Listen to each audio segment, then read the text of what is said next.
Сәлеметсіздер ме? Бүгін сіздерде электрондық билет аламыз ЖД вокзалдан.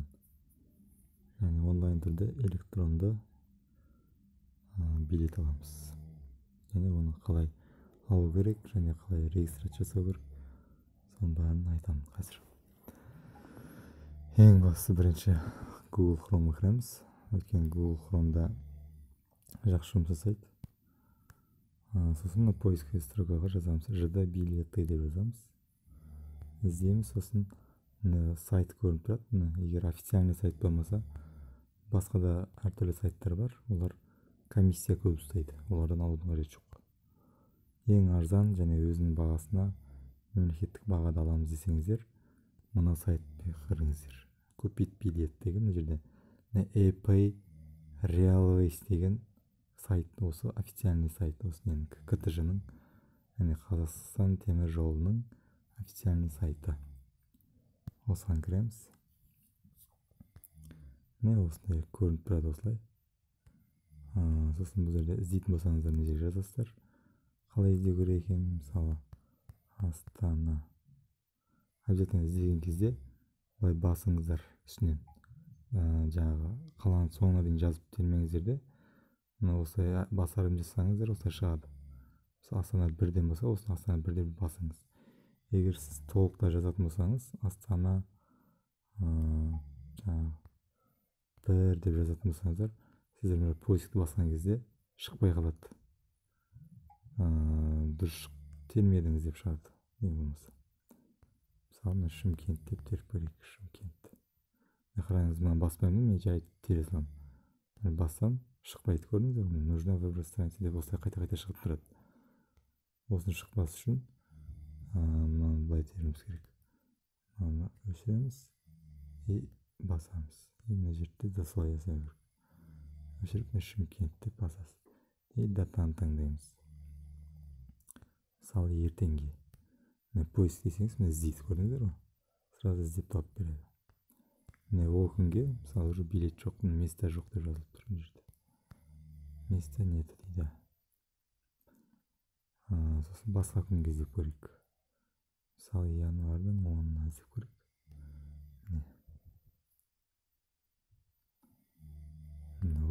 Билеттер шықты әртүрлі. Енді бұл билеттерді қалай аламыз?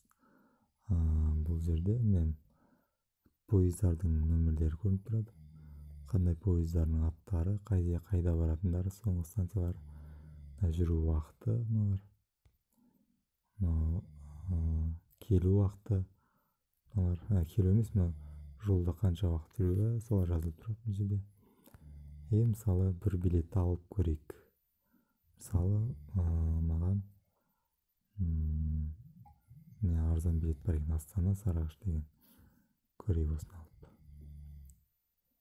Кіреміз. Бұл жерге емес екен. Бұлай емес, бұлай басамыз. Места вагона деген басамыз. Сол кезде көрінеді вагондарда. Сосын мынаны басамыз, мысалы. Купеден алыңыз кезде купеден, плацкарттан болса плацкарттан. Мысалы, плацкарттан аламыз. Бірінші вагонды көрейік. Вагонды көреміз. Мысалы, 22-ші орынды аламыз. Мысалы, басамыз, басқан кезде осылай сары түсті болып қалу керек. Белгіленген деген сөз. Уже сіз ары қарай оформить етуге болады деген сөз. Заказды. Осыны оформить заказ дейміз. Бұл кезде подтвердите действие на странице ePay. Для покупки билета нужно войти или зарегистрироваться дейді. Осы көп адам осыдан қиналады. Билет алайын дейді, бірақ өздерінің логин парольдерін регистрация жасалмаған. Жасауға қиналады көбісі. Бүгін соны шешуге тырысамыз. Оформить заказ дейсіздер, регистрация жасау керек деп шығады. Регистрация қалай жасаймыз? Регистрацияны былай жасаймыз. Регистрация деген басамыз. Регистрация деген жасау онда қиын емес, оңай. Мысалы, бізге жазамыз.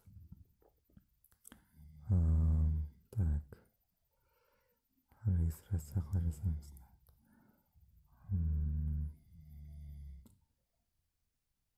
Жазамыз бұл жерге.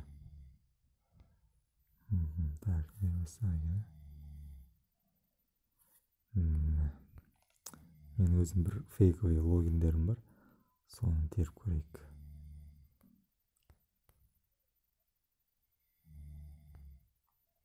Логин дегенді просто Морабай Мора деп жазыламыз. Парольді өтірік жазылақ. 1, 2, 3, 4, 5, М-ба деп қойсақ. Тағы 1, 2, 3, 4, 5, М-ба. Электронный почта. Жағы Мора. Осын жазамыз. Мобильный телефон. Жайды қойсақ. Фамилияны жазамыз. Фамилия.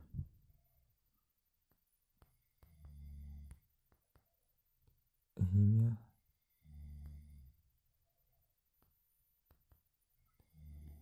Отчестводан не обязательно, керек жоқ. И сіздер егер осыны ашатын кезде пароліңізді ұмытып қалып немесе білмей жатсаңыздар, есіңізден шығып кетіп, мына жерде если вы забудете пароль, мына жақта арнайы қызметтер арқылы қайтадан восстановить етуге болады. Оның үшін мына жерде басасыздар, қайсы есіңізде қалатын подсказка бұл. Мысалы мен мынаны басам, как зовут вашу собаку деген. И мен жазамын жерге. Просто шарик деп жазып қоямын, болды.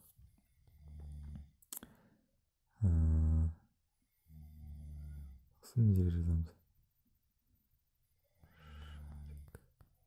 Шарик деп жазамыз. Сосын жерге жазамыз. 21 60 деп жазамыз. Болды, осылай жазасыздар, бәрін дұрыс жазсаңыздар бітерлейді. Қан көрейіксіздер, зарегистрация жасап көрейік енді. Болды, міне уже зарегистрация болды. Осы зарегистрация жасағаннан кейін уже ары қарай билет сатып алуға болады. Бұл логин парольді сіз өзіңіз ешқашан ұмытпауыңыз керек. Өйткені осы логин парольді сіздің сатып алған билетіңіз осы жерде сақталады.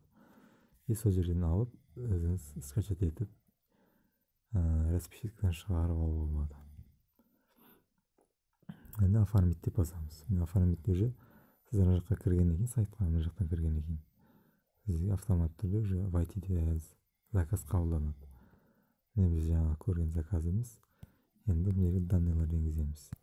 Данныйлар енгізгенде мына жерге номер документа деген жерге удостоверение личности, яғни удостақтың номерін жазасыздар. Иінді жазбайсыздар, тек номерін жазасыз бұл жерге.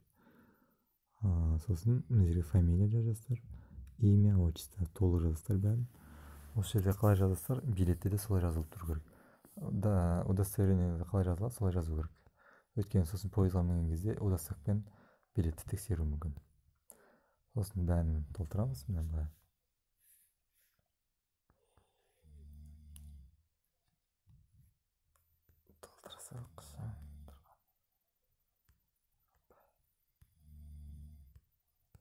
Толтырсамыз. Соглашение басамыз обязательно. Сосын оформить заказ. Халық банкін арқылы да. Так, бұл жерде так, номер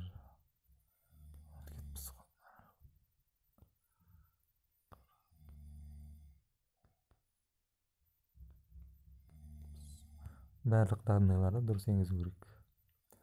Дұрыс енгізбесеңіздер, мына жақтан шықпайды. Ола дұрыс енгіздім данныйларды. Енді барлығын тексере аласыздар.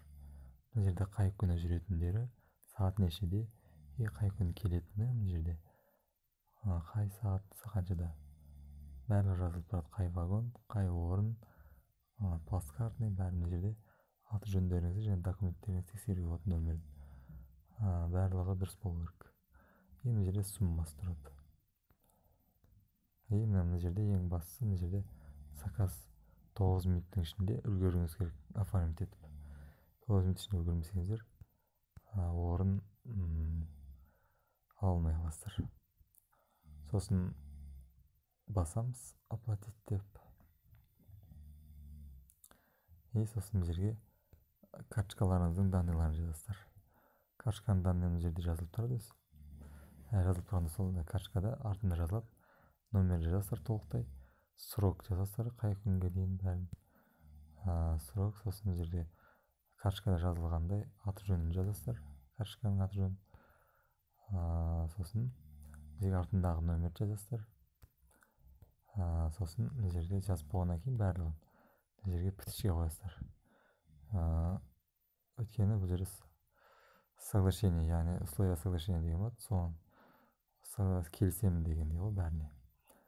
Сосын бұл жерде осынша баға, осынша сумма шешіледі деген көрініп тұрады өзі қызылмен шотыңыздан. Сосын тергеннен кейін оплатитті басасыздар. Оплатитті басқаннан кейін автомат түрде, егер Халық банкінен болса, сіздерге номерге, телефон номерге SMS келуі мүмкін. Ал олай Каспий Голдтан алатын болсаңыздар, Каспий Голдтан онда SMS келмейді. Автомат түрде шешіледі. Сразу билет алынады. Билет алғаннан кейін сіздер артқа шығып кетесіздер.